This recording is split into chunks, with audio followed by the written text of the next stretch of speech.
નમસ્કાર નમસ્કાર નમસ્કાર વિદ્યાર્થી મિત્રો, સ્વાગત છે આપ સૌનું વિદ્યાકુલ ગુજરાતી કોમર્સ ચેનલ પર. વિદ્યાર્થી મિત્રો, આજે હું તમારા માટે લઈને આવ્યો છું ધોરણ 11 ની વાર્ષિક પરીક્ષાનો એક સરસ મજાની સામગ્રી, જેનું નામ છે ધોરણ 11 કોમર્સ ની કે આર્ટ્સમાં જેટલા પણ વિદ્યાર્થી મિત્રો અર્થશાસ્ત્ર વિષયમાં ભણે છે એમના માટે વિભાગ સી ના મોસ્ટ આઈએમપી ક્વેશ્ચન્સ હું તમારા માટે ચેપ્ટર વાઇઝ લઈને આવ્યો છું. તો ખાસ મારી સાથે છેક સુધી જોડાયેલા રહેજો.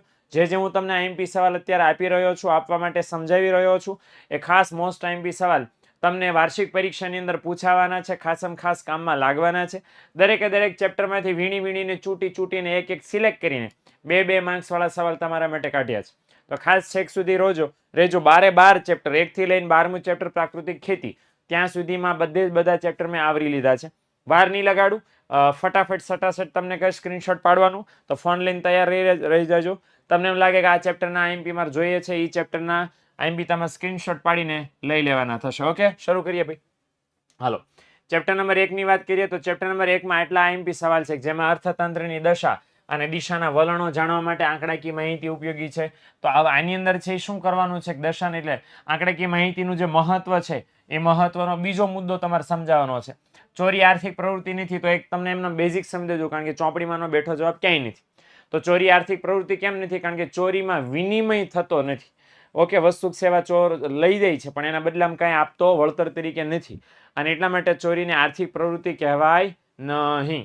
ઓકે, ચોરીમાં વિનિમય નથી થતો. એમ તેમ દલીલ લખી શકો, 2 માર્ક્સમાં 4 લીટી લખવી પડે કે કોઈ પણ પ્રવૃત્તિને આર્થિક ગણવા માટે આવક, ખર્ચ અને વિનિમય એ ત્રણેય થવો જરૂરી છે. ત્રણમાંથી એક પણ ન હોય તો એને આર્થિક પ્રવૃત્તિ ન કહેવાય. એ દ્રષ્ટિએ ચોરીને પણ આર્થિક પ્રવૃત્તિ નથી કહેવાતી, કારણ કે ચોરીમાં વિનિમય થતો નથી, માટે ચોરીને આર્થિક પ્રવૃત્તિ ન કહેવાય. આંકડાકીય માહિતી આકૃતિક આલેખમાં રજૂ કરતી વખતે કઈ કઈ બાબતો ધ્યાનમાં રાખવી જરૂરી છે?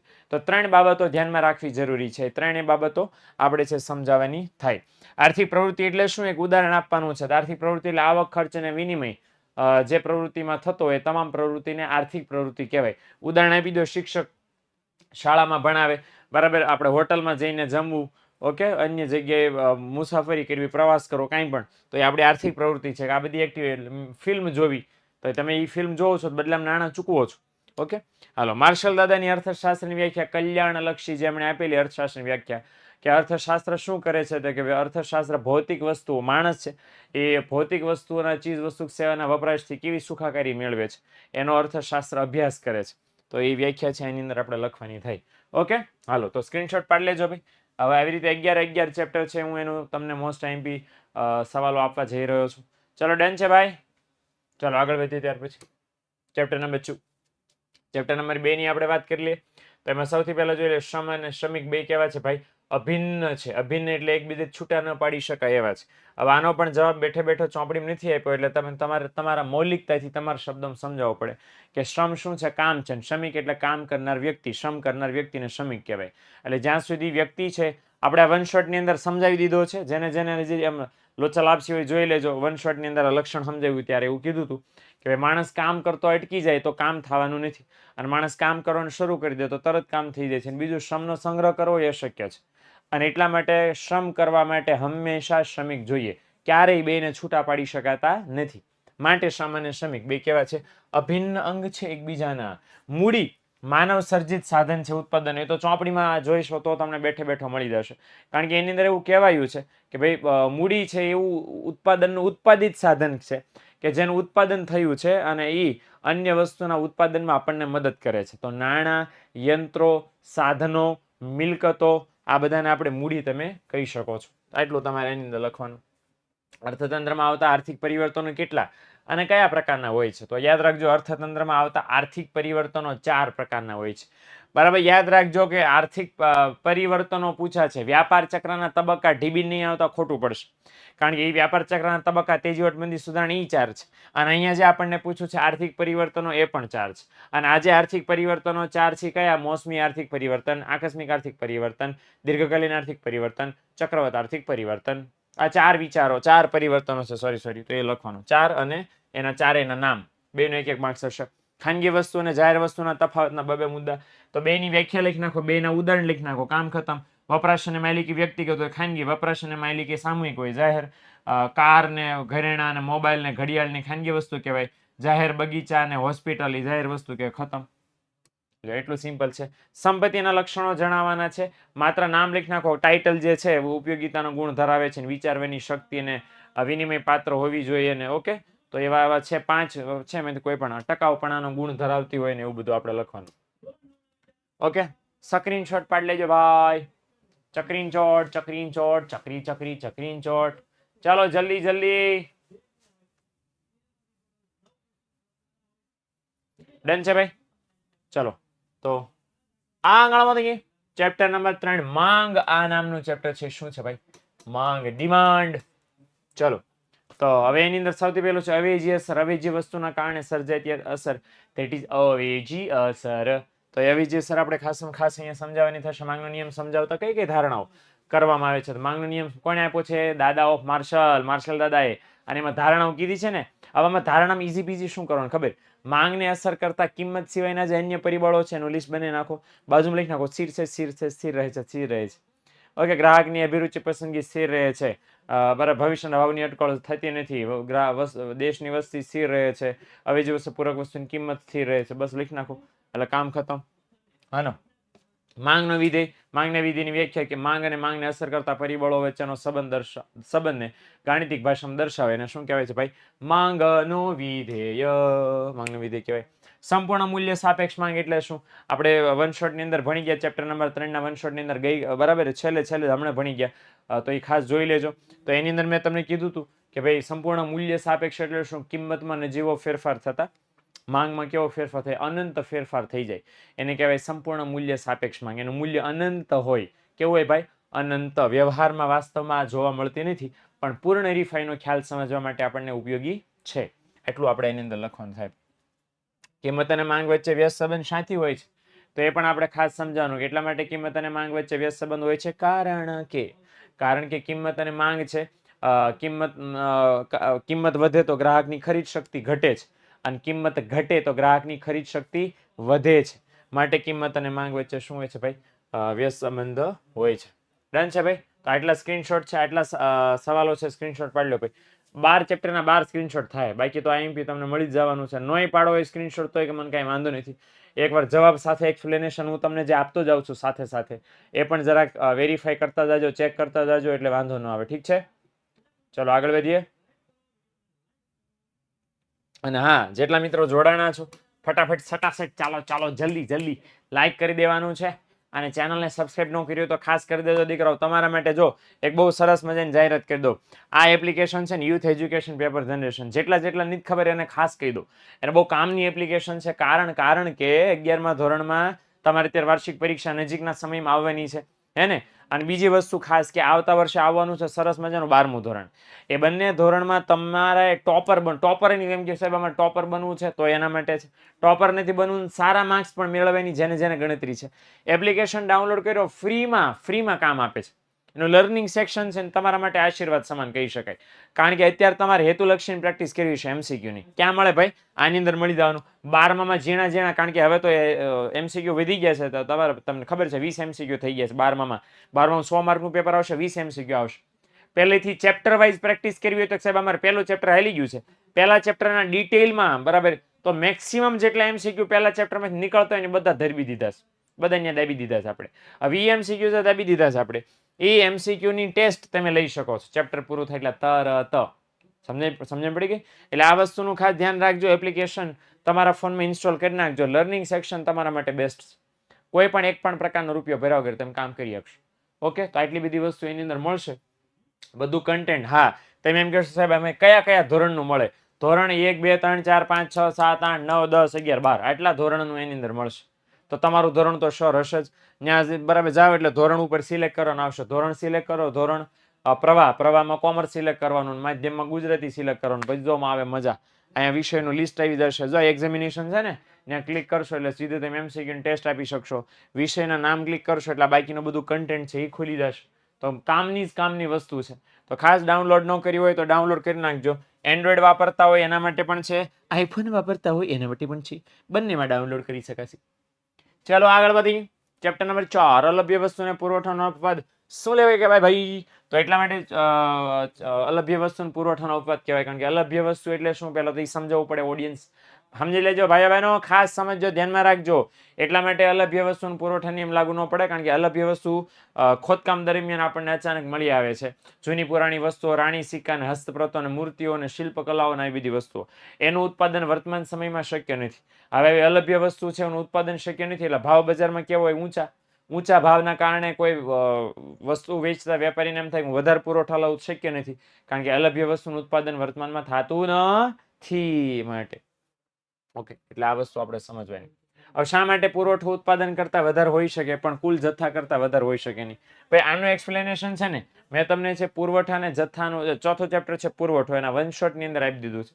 એના માટે ખાસ એક જરાક જોઈ લેજો, ખ્યાલ આવી જશે તમને. ઓકે, હાલો, એટલે એક્ઝેક્ટલી 2 માર્ક્સનો સવાલ આવી જશે. પણ આવો સવાલ પૂછવાની શક્યતા ઓછી છે, પણ છતાંય પૂછાય તો મેં તમારા માટે વ્યવસ્થા અહીંયા કરી રાખી છે, જોઈ લેજો વન શોટ. હાલો, ત્યાર પછી બજાર કિંમતનું નિર્ધારણ, એટલે માર્શલ દાદાની ચોકડી વાળી આકૃતિ, બરાબર. કાતરવાળું ઉદાહરણ એમણે આપ્યું છે કે માંગ અને પુરવઠો બંને એવા પરિબળો છે જેના વગર વસ્તુની કિંમત નક્કી થાય નહીં. એટલે પહેલા વ્યાખ્યા લખવાની કે બજારમાં માંગ અને પુરવઠાના પરિબળો દ્વારા વસ્તુની કિંમત નક્કી કરવાની પ્રક્રિયાને શું કહેવાય? કિંમત નિર્ધારણ. ઓકે, ડન છે. ત્યાર પછી આપણે લખી નાખવાનું કાતરવાળું ઉદાહરણ, દાદામાં માર્શલ એવું કીધું છે આપણને, સરસ મજાનું ઢીંકા ચીકા. હાલો આગળ વધીએ. ત્યાર પછી પુરવઠા રેખાનો ઢાળ ધન હોય છે, કારણો આપીને સમજાવો. તો પુરવઠા રેખાનું ઢાળ ધન કેમ હોય છે ભાઈ? કારણ કે કિંમત અને પુરવઠા વચ્ચે સીધો સંબંધ છે. કિંમતમાં વધારો થતા પુરવઠાનું વિસ્તરણ થાય છે, કિંમતમાં ઘટાડો થતા પુરવઠાનું સંકોચન થાય છે, માટે પુરવઠા રેખાનું ઢાળ ધન હોય છે. હાલો ત્યાર પછી હાલો સ્ક્રીનશોટ પાડી લો ભાઈ. સ્ક્રીનમ શોટમ પાડંતી, તમારે પરીક્ષામાં આવંતી. ચાલો ચાલો ફટાફટ સટાસટ આગળ વધીએ. ડન છે ભાઈ? હાલો ચેપ્ટર નંબર 5, એક મિનિટ, આ રહ્યું ચેપ્ટર નંબર 5. ચેપ્ટર નંબર 5 માં પહેલો સવાલ, લાંબા ગાળે બધા ખર્ચાઓ અસ્થિર બની જાય છે. વિધાન સમજાવું તો લાંબા ગાળે બધા ખર્ચા અસ્થિર બની જાય છે એટલે શું? તો પ્રોફેસર બેનહામ નામના એક ભાઈ છે. કોણ? પ્રોફેસર બેનહામ. બરાબર, ઈ બેન બરાબર હામ ને ખબર નહીં શું નામ છે, કેમ હામ? તો કે બેનહામ. એ પ્રોફેસર બેનહામ એમણે એવું કીધું છે કે ભાઈ ધંધામાં બધા ખર્ચા લાંબા ગાળે અસ્થિર બને. ઇમ ચીમ એટલા માટે ભાઈ, કારણ કે બધા ખર્ચા છે એનું કામકાજ એવું છે કે ટૂંકા ગાળે અમુક ખર્ચા સ્થિર હોય, અસ્થિર હોય. કેમ? કારણ કે ટૂંકા ગાળે અમુક સાધનોમાં ફેરફાર કરી શકાય, અમુક સાધનોમાં ફેરફાર કરી શકાય નહીં. એટલા માટે છે આ વહીવટ હોય. તો લાંબા ગાળે બધા સાધનોમાં ફેરફાર કરી શકાય, માટે લાંબા ગાળે બધા ખર્ચા કેવો હોય? સ્થિર. હું તમને ચેપ્ટર 5 ના વન શોટમાં સમજાવી ચૂક્યો છું, ખાસ જોઈ લેજો, ખ્યાલ આવી જશે. ઓકે, ચાલો ત્યાર પછી કુલ ખર્ચ અને કુલ આવકનો અર્થ, તો સિમ્પલ વ્યાખ્યા લખવાની છે. કુલ ખર્ચ એટલે સ્થિર ખર્ચ વત્તા અસ્થિર ખર્ચનો સરવાળો, એટલે કુલ ખર્ચ. અને કુલ આવક એટલે શું? વેચાણના એકમોને વસ્તુની કિંમત વડે, એકમ દીઠ કિંમત વડે ગુણવાથી મળતી આવક, એટલે કુલ આવક. સમયનો ટૂંકો ગાળો. ટૂંકો ગાળો એટલે એવો સમયગાળો છે કે જેમાં અમુક સાધનો ફેરફાર કરી શકાય, અમુકમાં ફેરફાર કરી શકાય નહીં. સરેરાશ સ્થિર ખર્ચ એટલે શું ભાઈ? તો સરેરાશ સ્થિર ખર્ચ એટલે સિમ્પલ સૂત્ર લખી નાખવાનું, વ્યાખ્યા કે સ્થિર ખર્ચને ઉત્પાદનના એકમો વડે ભાગવાથી મળતો ખર્ચ, એટલે સરેરાશ સ્થિર ખર્ચ. સરેરાશ સ્થિર ખર્ચની સૂત્ર લખી નાખવાનું, સરેરાશ સ્થિર ખર્ચ બરાબર સ્થિર ખર્ચ ભાગ્યા ઉત્પાદનના એકમો. ડન છે. સીમાંત ખર્ચ એટલે શું? સીમાંત ખર્ચની એટલે ઉત્પાદનમાં ફેરફાર થવાથી ખર્ચમાં જેટલો ફેરફાર થાય એને સીમાંત ખર્ચ કહેવાય. એનું સૂત્ર છે MCN બરાબર MC બરાબર MCN માઇનસ, સોરી આવું સૂત્ર છે, લખી જ નાખું લ્યો ને, હવે કઈ સવાલ ન આવવાનો હોય તો નહીં થવાનો લ્યો. બરાબર, MCN બરાબર TCN માઇનસ TC કાઉન્સમાં N-1 લ્યો. આ એનું સૂત્ર થઈ ગયું. સિમ્પલ સૂત્ર છે ભાઈ. હાલો, હાવ ઇઝી પીઝી. ચેપ્ટર નંબર 5 નો સ્ક્રીનશોટ પાડી લ્યો. ચાલો જલ્દી ફટાફટ સટાસટ. હાલો આગળ વધીએ. ત્યાર પછી ચેપ્ટર નંબર 6 બિનકિંમત હરીફાઈ. 2 માર્ક્સ માટે મોસ્ટ ટાઈમ બી છે ભાઈ, કે વેપારી વસ્તુની કિંમતમાં ફેરફાર કર્યા વગર વસ્તુની ગુણવત્તા, ગુણધર્મો, એનું સ્વરૂપ, વેચાણ પછીની સેવા, આ બધામાં ફેરફાર કરીને ગ્રાહકોને આકર્ષવાનો પ્રયત્ન કરે તે બિનકિંમત હરીફાઈ. ઇજારામાં પેઢીજ ઉદ્યોગ એટલે શું? 7મા ચેપ્ટર, સોરી 6ઠા ચેપ્ટરમાં આ ઇજારાનું છેલ્લું 7મું લક્ષણ છે ડાબી બાજુના પેજ ઉપર. અને એમાં એવું આપણે લખવાનું, પેઢીની વ્યાખ્યા લખવાની, ચોક્કસ વસ્તુનું ઉત્પાદન કરતું એકમ એટલે પેઢી, અને એક સરખી વસ્તુનું ઉત્પાદન કરતા એકમોનો સમૂહ એટલે ઉદ્યોગ. આવું લખવાની 2 વ્યાખ્યા થઈ ગઈ. પછી એવું લખવાનું ભાઈ ઇજારાવાળા બજારમાં એક જ ઉત્પાદક હોય છે અને એક જ વેચનાર હોય છે, સમૂહ ન્યા થતો નથી, માટે ઇજારામાં વેચનારને જ ઇજારદાર કહેવાય, એટલે ઇજારામાં પેઢી એ જ ઉદ્યોગ તમે બોલી શકો છો. કિંમત ભેદભાવ એટલે શું? એક જ વસ્તુની અલગ અલગ કિંમત અલગ અલગ ગ્રાહકો પાસેથી વસૂલવામાં આવે અને શું કહેવાય કિંમત ભેદભાવ. ડોક્ટરો એક જ રોગની સારવાર અલગ અલગ દર્દી પાસેથી અલગ અલગ ફી વસૂલ લઈને કરે તો એને કિંમત ભેદભાવ કહેવાય. ઓકે. પરસ્પર અવલંબન એટલે શું? દરેક વેપારી પેઢીઓ એકબીજા ઉપર આધાર રાખે છે. શેના ઉપર? વસ્તુની કિંમત નક્કી કરવામાં, પોતાની બજાર અંગેની નીતિઓ નક્કી કરવામાં. ઓકે. અલ્પહાસ્યક ઇજારાનું 5મું લક્ષણ છે, જોઈ લેજો, ખ્યાલ આવી જશે. પ્રાદેશિક બજાર ઉદાહરણ સાથે સમજાવવાનું છે, તો ખાસ એ પણ તમને કહી દઉં, પ્રાદેશિક બજાર બરાબર કે જેની અંદર ચોક્કસ કોઈ વિસ્તાર કે પ્રદેશ પૂરતું વસ્તુ સેવાનું ખરીદ વેચાણ મર્યાદિત હોય એને પ્રાદેશિક બજાર કહેવાય. ખંભાતના તાળા, સુરતની ઘારી, ઓકે, પછી જે તમારા શહેરનું પ્રોપર વખણાતું હોય એ બરાબર, એ ચોક્કસ વિસ્તાર પ્રદેશ પૂરતું. ગુજરાતી ભાષાના પુસ્તકો ગુજરાત પૂરતા લિમિટેડ છે. ગુજરાતી ભાષાની ફિલ્મો સેમ ગુજરાતી પૂરતી લિમિટેડ છે.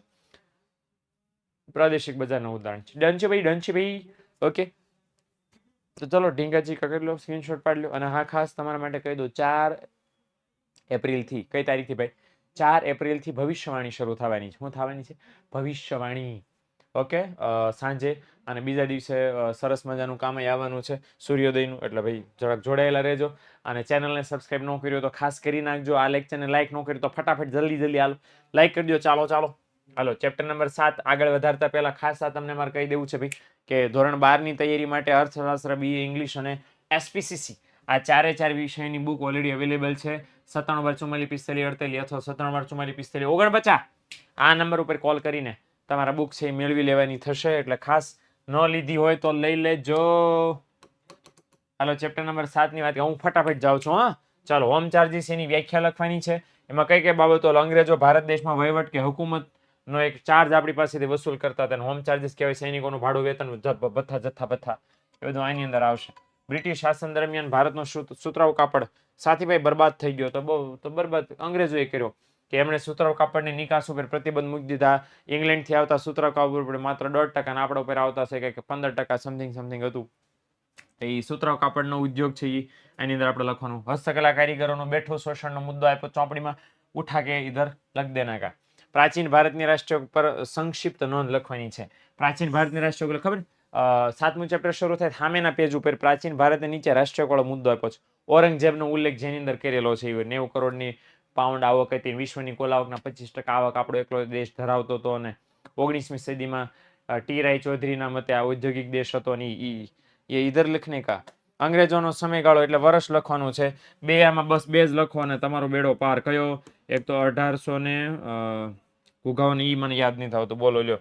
એ ડોબાઓ ભારતમાં આવ્યા 1853 નહીં, ઓલો શું કહેવાય, પ્લાસીનું યુદ્ધ જ્યારે લડાયું ને, ઓકે, અહીંથી તો ખબર છે 1857 સ્વાતંત્ર્ય સંગ્રામ પહેલો થયેલો ને. હા, 1757 થી 1857 પહેલા 100 વર્ષ ઈસ્ટ ઇન્ડિયા કંપની શાસન કર્યું. એ લખવાનું પછી ઈસ્ટ યાદ રહેતું નથી પણ રાખવું પડે છે. બોલો લ્યો, આ ગધાડાઓના કારણે. બરાબર. અને 1857 થી 1947 કોણ હતું? બ્રિટિશ શાસન આપણા દેશ ઉપર. બસ આટલું લખવાનું, 2 માર્ક્સ. 1947 15મી ઓગસ્ટના રોજ આપણને આઝાદી મળી. ભાઈ બહેનો અને ગુગાઓને આપણે કાઢી મૂક્યા. બસ આટલું વસ્તુ લખવાનું થાય. ચેપ્ટર નંબર 8 વિમૂડીકરણની પ્રક્રિયા 2 માર્ક્સ માટે મોસ્ટ ટાઈમ છે. વન શોટ આવશે ત્યારે પણ એની અંદર સમજાવીશ. FDA નું સ્વરૂપ જણાવવાનું છે એટલે ફૂલ ફોર્મ નહીં લખવાનું. ફૂલ ફોર્મ લખો કાંઈ વાંધો નથી, પણ FDA ના સ્વરૂપના 4 મુદ્દા છે. ટેકનોલોજી સ્વરૂપમાં હોય ને, બરાબર ને, એવું સરસ છે. વન શોટમાં જોઈ લેજો, ખ્યાલ આવી જશે. FII એટલે ફોરેન ઇન્સ્ટિટ્યુશનલ ઇન્વેસ્ટમેન્ટ 2 માર્ક્સ માટે બહુ મોસ્ટ ટાઈમ છે. શા માટે સુધારા કરવાની ફરજ પડી? ચોપડીમાં બેઠો નહીં હોય, વન શોટમાં હશે, જરાક જોઈ લેજો પ્લીઝ. અને હાલો, આર્થિક સુધારાના કોઈ પણ 2 હેતુઓ તમારે જણાવવાના છે. 6 હેતુઓ ચોપડીમાં આવે. કેટલા? 6 આર્થિક સુધારા. 1 2 3 4 5 6 ડાબી બાજુના પેજ ઉપર નીચે છે. ઓકે, એ આપણે કોઈ પણ 2 પાકા કરવાના. ઉદારીકરણની નીતિના ભાગરૂપે ઔદ્યોગિક નીતિમાં એટલે તમારે છે શું કરવાનો? સવાલ ફેરવીને પૂછો છો. તમારે છે એ કાયદા જે ફેર્યા ને, ફેરાનો ફેમ આવ્યો, MRTP ની જગ્યાએ કોમ્પિટિશન એક્ટ આવ્યો, એ કાયદાના નામ અહીંયા લિસ્ટ આઉટ કરવાના છે. ચેપ્ટર નંબર 9 ની હું તમને વાત કરી દઉં ફટાફટ સટાસટ. તો નાણાકીય કરતા વાસ્તવિક રાષ્ટ્રીય આવક દેશની પરિસ્થિતિને સાચું પ્રતિબિંબ પાડે. હવે આમાં લખવાનું શું છે ભાઈ? વાસ્તવિક રાષ્ટ્રીય આવક જે છે ને એ આપણે સમજાવવાની છે. વાસ્તવિક રાષ્ટ્રીય આવક, બીજું કાંઈ નહીં ધંધો કરવાનો. વાસ્તવિક રાષ્ટ્રીય આવક સમજાવી દો, કામ ખતમ, ઢીંગા ચીકા. શુદ્ધ આંતરિક પેદાશ. શુદ્ધ આંતરિક પેદાશ એટલે નેટ ડોમેસ્ટિક પ્રોડક્ટ, NDP. સાદામાં સાદું સિમ્પલમાં સિમ્પલ શું છે કે ભાઈ એનડીપી નું સૂત્ર છે એનડીપી બરાબર જીડીપી માઇનસ ઘસારો, બરાબર. તો આખું જીડીપી ની વ્યાખ્યા લખી નાખો પછી લખ્યું કે એમાંથી ઘસારો બાદ કરતા આપણને શુદ્ધ આંતરિક પેદાશ મળે. ઓકે, માથાદીઠ આવક એટલે શું તે જાણવાનું સૂત્ર કે દેશની કુલ રાષ્ટ્રીય આવક ને વસ્તી વડે ભાગતા મળતી રકમ એટલે માથાદીઠ આવક એનું સૂત્ર છે શું? કુલ રાષ્ટ્રીય આવક ભાગ્યા દેશની કુલ વસ્તી. લો ખતમ, આ સૂત્ર એનું. રાષ્ટ્રીય આવકના ચક્રાકાર પ્રવાહમાં કઈ ધારણા કરવામાં આવી છે?